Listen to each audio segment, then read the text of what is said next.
بسم اللہ الرحمن الرحیم الحمدللہ وکفا والصلاة والسلام علی من لا نبی بعدہ اما بعد۔ عزیز طلبہ کرام، جامع ترمذی کا سبق نمبر 35 ہے اور اس سبق میں ہم 3 ابواب پڑھیں گے۔ پہلا باب ہے باب فی وضوء الرجل والمرأة من اناء واحد، یعنی مرد اور عورت کا ایک ہی برتن سے وضو کرنا، ایک ساتھ ہو یا یکے بعد دیگرے ہو، اس بارے میں حدیث ہوگی اور مسائل ہوں گے۔ دوسرا باب فی کراہیت فضل طہور المرأة، یعنی عورت کے بچے ہوئے پانی سے طہارت حاصل کرنے کی کراہیت اور ممانعات کے بارے میں یہ باب ہے، اور باب الرخصۃ فی ذالک، اور عورت کے بچے ہوئے پانی کو استعمال کرنے کے حوالے سے جو رخصت ہے اس بارے میں بھی ہم حدیث دیکھیں گے۔ گزشتہ سبق کا خلاصہ ملاحظہ فرمائیں اور اس سبق کے بھی اہم نکات نوٹ فرما لیں، انشاءاللہ انہی کے اوپر گفتگو ہوگی۔ سب سے پہلے باب کی حدیث کو پڑھتے ہیں اور اس کا ترجمہ کرتے ہیں۔ وبه قال حدثنا ابن ابي عمر قال حدثنا سفيان بن عيينة عن عمرو بن دينار عن ابي الشعثاء عن ابن عباس رضي الله عنهما قال حدثتني ميمونة قالت كنت اغتسل انا ورسول الله صلى الله عليه وسلم من اناء واحد من الجنابة، هذا حديث حسن صحيح وهو قول عامة الفقهاء، لا بأس أن يغتسل الرجل والمرأة من إناء واحد، وفي الباب عن علي وعائشة وأنس وأم هاني وأم صبية وأم سلمة وابن عمر رضي الله عنهم، وأبو الشعثاء اسمه جابر بن زيد۔ حضرت میمونہ کی حدیث ہے، وہ فرماتی ہیں کہ میں اور رسول اللہ صلی اللہ علیہ وسلم، میرے جو شوہر ہیں، وہ جب ہم جنابت کا غسل کرتے تھے تو ایک ہی برتن سے کرتے تھے، یکے بعد دیگرے کرتے تھے یا ایک ساتھ کرتے تھے، لیکن ایک ہی برتن سے کرتے تھے۔ اور یہ حدیث حسن اور صحیح ہے، اور عام فقہا کا بھی یہی مسلک ہے کہ کوئی حرج نہیں ہے کہ مرد اور عورت ایک ہی برتن سے غسل کریں۔ اور اس باب کے اندر حضرت علی، حضرت عائشہ اور حضرت انس اور ان صحابہ کرام سے بھی روایات منقول ہیں۔ ابو الشعثاء کا ذکر آ گیا روایت کے اندر، تو اس سے مراد فرماتے ہیں ان کا، چونکہ یہ کنیت سے مشہور ہیں تو نام ان کا جابر بن زید ہے۔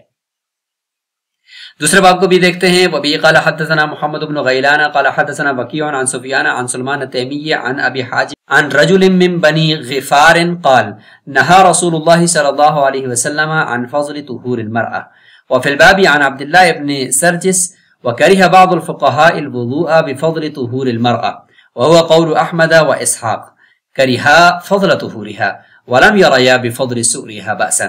وبه قال حدثنا محمد بن بشار ومحمود بن غيلان قال حدثنا أبو داود عن شعبة عن عاصم قال سمعت أبا حاجب يحدث عن الحكم بن عمرو الغفاري أن النبي صلى الله عليه وسلم نهى أن يتوضأ الرجل بفضل طهور المرأة أو قال بسؤرها، هذا حديث حسن، وأبو حاجب اسمه سوادة بن عاصم، وقال محمد بن بشار في حديثه نهى رسول الله صلى الله عليه وسلم أن يتوضأ الرجل بفضل طهور المرأة، ولم يشك فيه محمد بن بشار۔ بنی غفار کے ایک صحابی کا قول ہے، یہ کون ہے انشاءاللہ آگے ان کا تعارف آ رہا ہے۔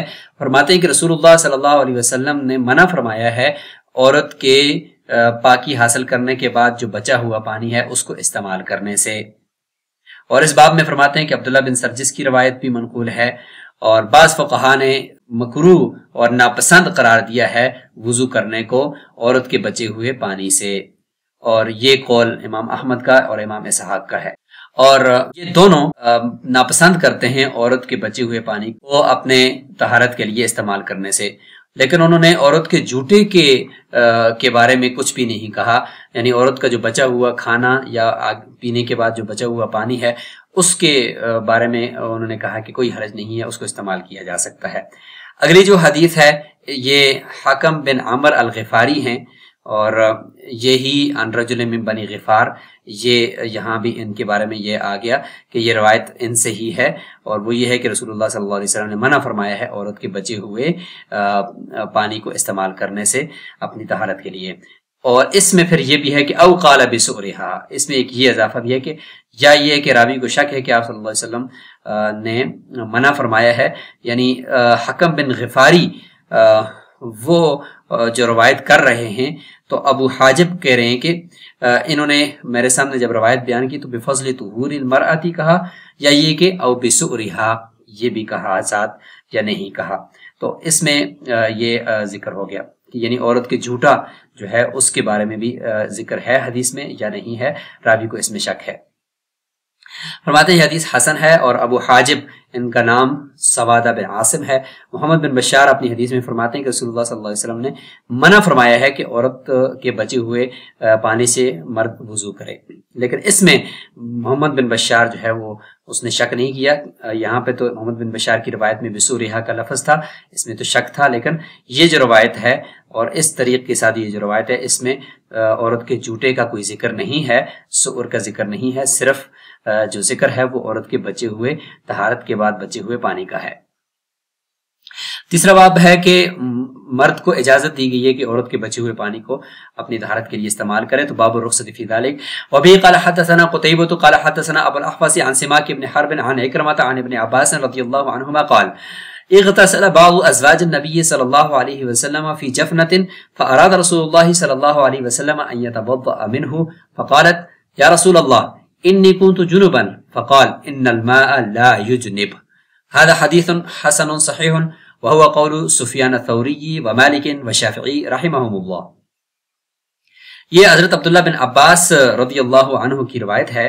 وہ فرماتے ہیں کہ رسول اللہ صلی اللہ علیہ وسلم کی کسی ایک زوجہ محترمہ نے غسل کیا، ایک پیالہ، بڑا پیالہ جس میں پانی جمع کر کے اس وقت وضو کیا جاتا تھا. رسول اللہ صلی اللہ علیہ وسلم نے ارادہ فرمایا کہ وہاں بچے ہوئے پانی سے اسی پیالے سے وضو بھی کر لیں. تو زوجہ محترمہ نے فرمایا کہ اے اللہ کے رسول، میں تو جنبی تھی اور میں نے جنابت کا غسل کیا ہے. تو اللہ کے نبی نے فرمایا کہ پانی جو ہے وہ تو جنبی نہیں ہے نا، پانی تو اس سے ناپاک نہیں ہوا، اس کو تو جنابت نہیں ہوئی. مطلب یہ کہ آپ کا جو بچا ہوا پانی ہے وہ پاک ہے.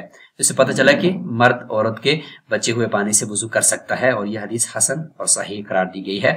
اور یہی سفیان ثوری، امام مالک، امام شافعی اور تمام ائمہ کا یہ قول ہے.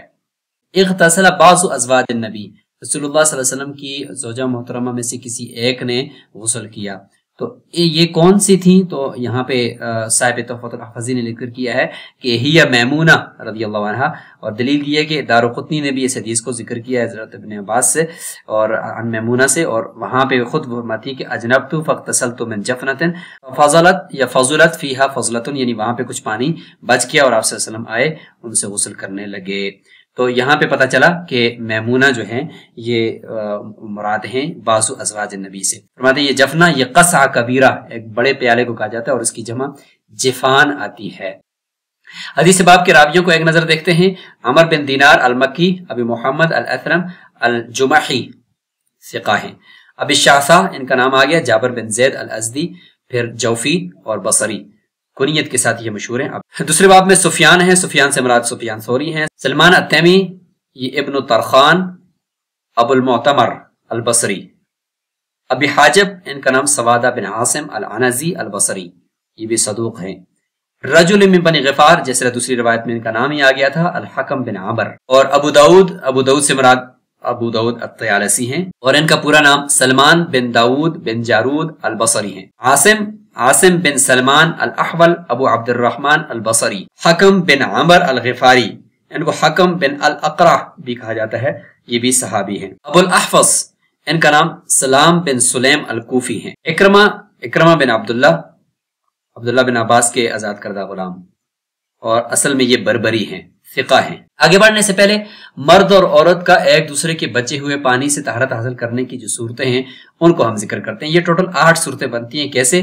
مرد کے بچے ہوئے پانی کو استعمال کرنا، عورت کا عورت کے بچے ہوئے پانی کو استعمال کرنا، پھر برعکس ہے کہ عورت کا مرد کا عورت کے بچے ہوئے پانی کو استعمال کرنا. یہ 4 صورتیں ہو گئی. اب ہر صورت کی 2 صورتیں آگے نکلیں گی. غسل ایک ساتھ کرنا یا غسل یکے بعد دیگرے کرنا، اس طرح سے کل یہ 8 صورتیں بن جاتی ہیں. اور اگر ہم اس میں یہ کہیں کہ وضو کی الگ صورتیں بنا دیں اور غسل کی الگ صورتیں بنا دیں تو پھر یہ 16 صورتیں بن جائیں گی. تو ان تمام صورتوں میں جمہور فقہا کے نزدیک یہ تمام صورتیں جائز ہیں. البتہ امام احمد اور امام اسحاق کی ایک رائے ہے، وہ یہ ہے کہ جو بچا ہوا عورت کا پانی ہے اس سے مرد کا پاکی حاصل کرنا مکروہ ہے، اور وجہ یہی ہے کہ عورتیں چونکہ عام طور پہ پاکی کا اتنا زیادہ خیال نہیں رکھتی جتنا مرد رکھتے ہیں، ان کی طبیعت میں فطرت میں چونکہ وہ چیز نہیں ہوتی، تو اس لیے بعض اوقات وہ بے احتیاطی کر جاتی ہیں، اس لیے نہیں کرنا چاہیے۔ تو یہ کوئی ایسا حکم نہیں ہے جو تشریعی ہو، بلکہ یہ ایک ارشاد ہے، ایک اللہ کے نبی نے وسوسے سے بچنے کے لیے ایک حکم دیا ہے کہ اگر آپ احتیاط کر لو تو زیادہ بہتر ہے۔ وہ 8 کی 8 صورتیں صاحب معارف السنن نے یہاں پر لکھی ہیں، اور تفصیل سے لکھ کر آگے جمہور کا یہ قول بھی لکھ دیا ہے کہ تمام کے نزدیک مرد کا وضو کرنا جائز ہے عورت کے بچے ہوئے پانی سے بغیر کسی کراہت کے، اور اس میں امام احمد کا قول بھی ذکر کر دیا گیا ہے۔ اور یہاں پر یہ بھی ذکر کر دیا گیا ہے کہ چونکہ طبائع جو ہوتی ہیں، فطرت ہوتی ہے، وہ مرد کی اللہ تعالیٰ نے الگ بنائی ہے، عورتوں کی الگ بنائی ہے،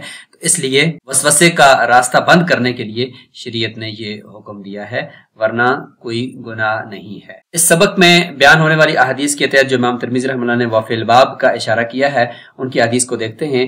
جیسے کہ پہلے باب کے اندر حدیث حضرت عائشہ، حضرت علی، حضرت انس، ام ہانی، ام حبیبہ، ام سلمہ، ابن عمر، ان کی روایات ہیں، تو ان کے آپ الفاظ یہاں دیکھ لیں۔ حضرت علی رضی اللہ عنہ کی حدیث کے الفاظ یہ آپ نوٹ فرما لیں، اور حضرت عائشہ رضی اللہ عنہ کی حدیث، ان سے آگے روایت کرنے والے بہت سارے یہ آگے تابعین ہیں۔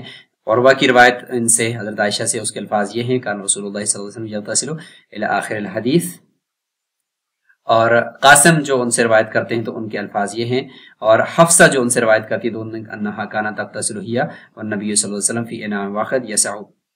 اس طریقے سے الاسود ان سے جو روایت کرتے ہیں تو ان کے الفاظ یہ ہیں۔ معاذہ رضی اللہ عنہ جو حضرت عائشہ سے روایت کرتی ہیں، ان کے الفاظ بھی آپ نوٹ فرما لیں، اور عطا جو ان سے روایت کرتے ہیں ان کے الفاظ بھی یہ ہیں۔ اکرمہ نے جو حضرت عائشہ سے روایت کیا ہے اس کے الفاظ کنت اغتسل انا ورسول اللہ صلی اللہ علیہ وسلم من الاناء واحد۔ ابراہیم نے جو ان سے روایت کیا ہے ان کے الفاظ یہ ہیں۔ عبید بن عمیر انہوں نے جو روایت کیا اس کے الفاظ بلغ عائشہ ان عبداللہ بن عامر یأمر النساء اذا اغتسلن الی آخر الحدیث۔ اب آتے ہیں عبید بن عمیر کی جو روایت ہے وہ مسلم، نسائی، ابن ماجہ اور احمد میں بھی ہے، اور یہاں اس کے الفاظ بھی ذکر کر دیے گئے۔ حضرت انس بن مالک رضی اللہ عنہ کی حدیث کو بھی آپ دیکھ لیں، ان کتابوں میں موجود ہے، اور اس کے الفاظ کان نبی صلی اللہ علیہ وسلم والمرأة من نساء یغتسلان من اناء واحد۔ ام ہانی کی روایت، اس کے الفاظ اس طریقے سے ام صبیہ جوہنیہ اس کے الفاظ، اور ان کتابوں کے اندر یہ حدیث موجود ہے۔ ام سلمہ رضی اللہ عنہا کی روایت، ان سے آگے ابو سلمہ، نعیم، زینب، اور ان سب نے ان سے روایت کی ہے۔ ابو سلمہ کی روایت دیکھ لیں، ان سے اس کے الفاظ، نعیم کی روایت کے الفاظ، اور جن کتب میں یہ موجود ہے اس کو دیکھ لیں۔ زینب نے ان سے جو روایت کیا ان کے الفاظ، مقبری نے جو کیا ہے ان کے الفاظ، ابن عمر نے جو کیا ہے ان کے الفاظ۔ اگلے باب کے اندر عبداللہ بن سرجس کی روایت ان کتابوں کے اندر موجود ہے، اور الفاظ یہ ہیں، نہا رسول اللہ صلی اللہ علیہ وسلم ان یغتسل الرجل بفضل وضوء المرأة والمرأة بفضل الرجل۔ سبق میں موجود جو احادیث کی فوائد اور حکمتیں ہیں وہ آپ ایک نظر دیکھ لیجئے۔ مرد اور عورت کا ایک ہی برتن سے غسل کرنا جائز ہے، جیسے کہ حضرت میمونہ نے حدیث میں بیان فرمایا۔ حدیث باب کی عصری تطبیق، وہ بھی آپ ایک نظر یہاں پہ دیکھ لیجئے، اور اس سبق کا خلاصہ بھی یہاں نوٹ فرما لیں۔ سبق کے آخر میں یہ سوالات اپنے پاس نوٹ فرما لیں، اور ان کے جوابات آپ نے کمنٹ باکس کے اندر دینے ہیں۔ اسی کے ساتھ ہمارا یہ سبق مکمل ہوا۔ السلام علیکم ورحمۃ اللہ وبرکاتہ۔